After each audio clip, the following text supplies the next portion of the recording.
Indra, lord of the three worlds, grew once so drunk with his own greatness that he forgot the courtesies even gods are bound by.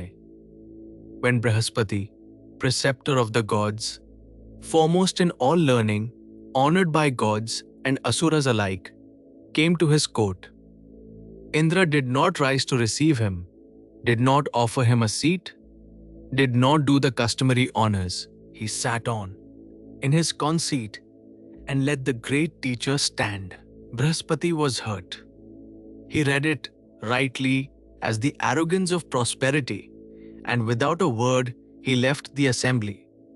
And with him went the splendor and dignity of the court, which shrank at once into an unimpressive gathering. Too late, Indra saw his folly and feared the consequences of the teacher's displeasure. He longed to fall at Brihaspati's feet and beg pardon. But the sage, in his anger, had made himself invisible and could not be found. And without Brihaspati, Indra's strength began to fail, while the Asuras, the old enemies, grew stronger and took heart and attacked the gods. The heavens fell into fear and disorder. This is what a moment's arrogance can cost. Not just a bruised feeling, but the slow unraveling of a whole order. Then Brahma, taking pity, gave the gods counsel. "You have lost Brihaspati through Indra's folly," said Brahma. "So go now to Visvarupa, the son of Twashta, and ask that noble spirit to be your preceptor, and all will be well." Heartened, the gods sought out the young ascetic Visvarupa and made their request. "Though young in years, you are deeply versed in the Vedas. Do us the honor of being our teacher." And Visvarupa agreed, and it was to the gods' great advantage. For under Visvarupa's guidance and teaching they were saved from the tormenting Asuras, and their strength returned. All should have been well. But Indra could not leave well alone. For Visvarupa's mother had been of the Asura clan of the Daityas, and that mixed blood woke a suspicion in Indra that he could not put down. The suspicion deepened until Indra feared real danger to himself from this descendant of the gods' enemies. And instead of trusting or testing openly, he schemed. He set the temptresses of his court to entice the young ascetic into error and so weaken him spiritually. It was a mean plan, aimed at the one man who had just saved him, and it failed utterly.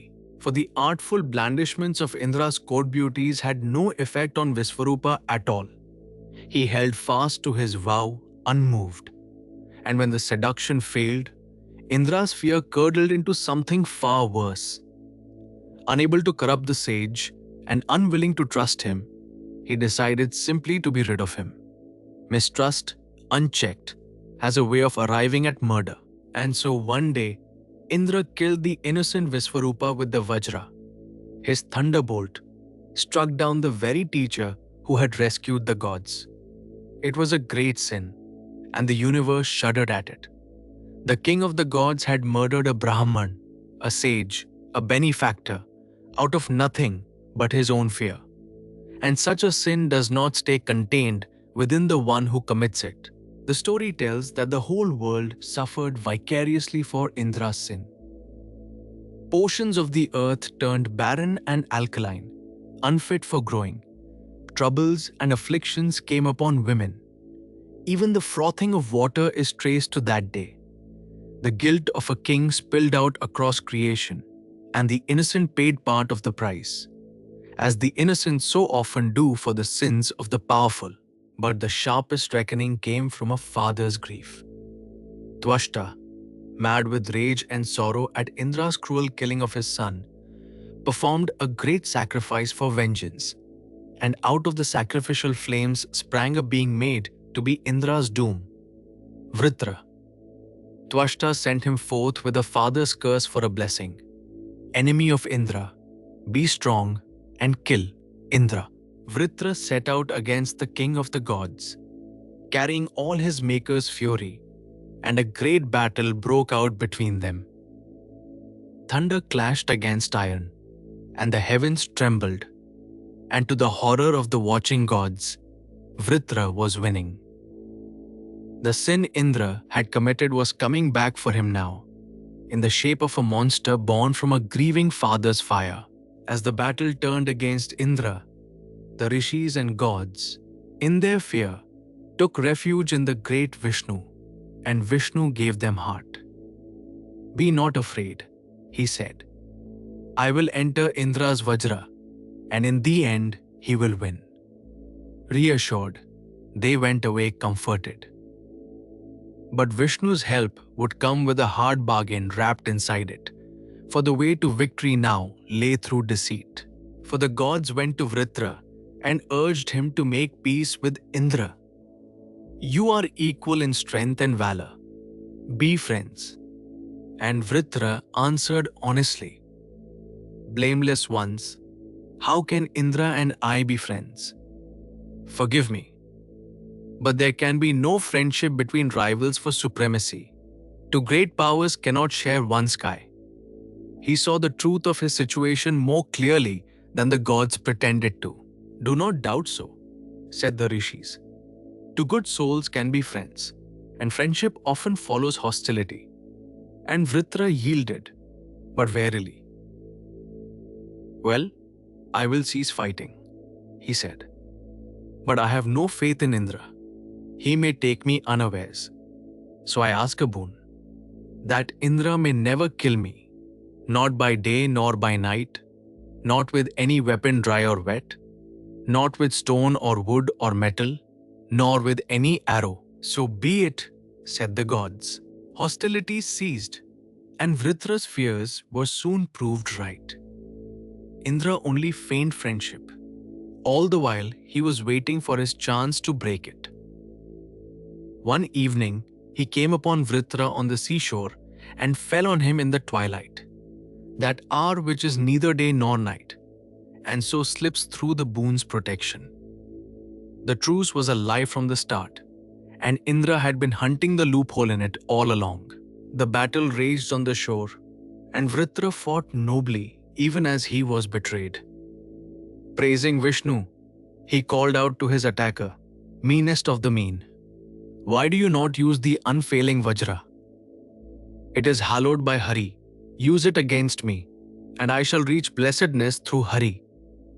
Even dying by treachery, Vritra thought of God and welcomed the weapon as a doorway to the divine. There was more nobility in the demon than in the god that evening. The fight was long and bitter. Indra maimed Vritra, cutting off his right arm, and Vritra, undaunted, hurled his iron make with his left. So Indra cut off that arm too. Then, in a moment that froze the watching gods with horror, Indra vanished, swallowed whole into the mouth of Vritra. It seemed the king of the gods was lost, but Indra was not dead. From inside, he tore his way out and escaped to the nearby shore, and there he found his final dishonorable device. He hurled his thunderbolt at the sea, so that the surf leapt up and struck Vritra and Vishnu, entering the foam, made of that spray a deadly weapon. Foam. Neither dry nor wet, neither stone nor wood nor metal nor arrow. It slipped through every clause of the boon, and the mighty Vritra fell dead. The long war was over, and the afflicted world heaved a great sigh of relief. But mark how the victory was won. Through a broken truce, a twilight ambush, and a weapon crafted to cheat a sacred boon. It was won by sin and deceit, every step of it. And a victory won that way brings its winner no peace at all. For the end of that war brought Indra not glory but ignominy. He knew in his own heart how he had won. By treachery against a foe who had trusted the truce, by cheating a boon the gods themselves had granted. And the shame of it was more than the king of the gods could carry in the open. Great as he was, victorious as he was, Indra could not look his own world in the face. So Indra did the strangest thing a victor can do. He went into hiding for sheer shame. The lord of the three worlds, the slayer of Vritra, crept away and vanished, unable to sit upon his own throne with the memory of his sin fresh on him. It is a remarkable thing. The epic tells us here that the guilt of a wrong done can be heavier than any enemy and can drive even a god from his own heaven. Victory had defeated him more thoroughly than defeat ever could. Indra's disappearance left the gods leaderless, and a people without a king cannot prosper. So they went to a good and mighty mortal king, Nahusha, and offered him the crown of heaven itself. "Forgive me," said Nahusha humbly. "Who am I to take Indra's seat? How could I protect you?" But they pressed him. "Do not hesitate. All the merit of our penance will be added to your strength, and the energy of every being you look upon shall pass into you. You will be invincible." And so, overpowered, Nahusha agreed. A mortal made king of the gods, and the strange revolution of heaven complete.